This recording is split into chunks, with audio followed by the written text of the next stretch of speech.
Welcome to Yogesh সমাধান। আজ আমরা আরেকটি প্রিজারভেটিভ নিয়ে আলোচনা করব, সোডিয়াম বেঞ্জোয়েট। তো এই সোডিয়াম বেঞ্জোয়েট এটি একটি প্রিজারভেটিভ।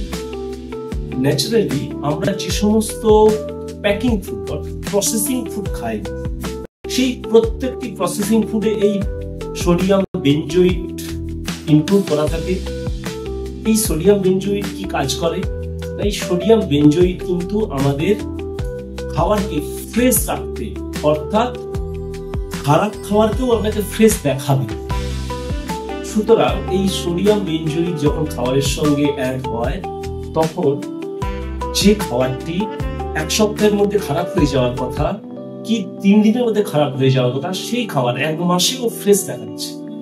ফলে তার কোনো রূপের চেঞ্জেস আসছে না, খাবারের যে রূপ তার কোনো চেঞ্জেস আসছে না। সুতরাং এই খাবারটি অলরেডি এই যে ফ্রেশ দেখানোর জন্য আমরা কিন্তু টাটকা খাবার ভেবে কিনে খাচ্ছি, যা process food, jam, jelly, soft drinks, fruit juice এগুলোতে প্রচুর পরিমাণে ব্যবহার করা।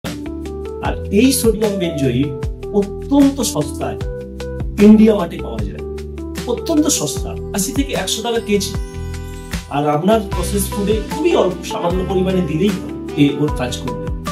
সুতরাং এই ফ্রেশ দেখিয়ে, আপনাকে ফ্রেশ দেখাচ্ছে দেখিয়ে যে বিজনেসটা চলছে, যার দ্বারা আপনি অসুস্থ হচ্ছেন, আপনার বাচ্চাটা অসুস্থ হচ্ছে, কারণ আমরা প্রসেস ফুড খেতেই পছন্দ করে গেছি। সুতরাং সতর্ক হন, এই সোডিয়াম বেঞ্জোয়েট একটি মারাত্মক ধরনের পেস্টিসাইড, এর কারণে এই ধরনের সমস্যাগুলো কিন্তু আসছে। সতর্ক হন, সুস্থ থাকুন। আমাদের সাথে যুক্ত থাকার জন্য, জুড়ে থাকার জন্য আমাদের এই পেজটিকে ফলো করুন, এবং আমরা যে সমস্ত টিপস দিচ্ছি সেগুলোকে আপনারা ফলো করুন এবং সুস্থ ভারতের স্বপ্ন নিয়ে আমাদের সাথে এগিয়ে চলুন। ধন্যবাদ।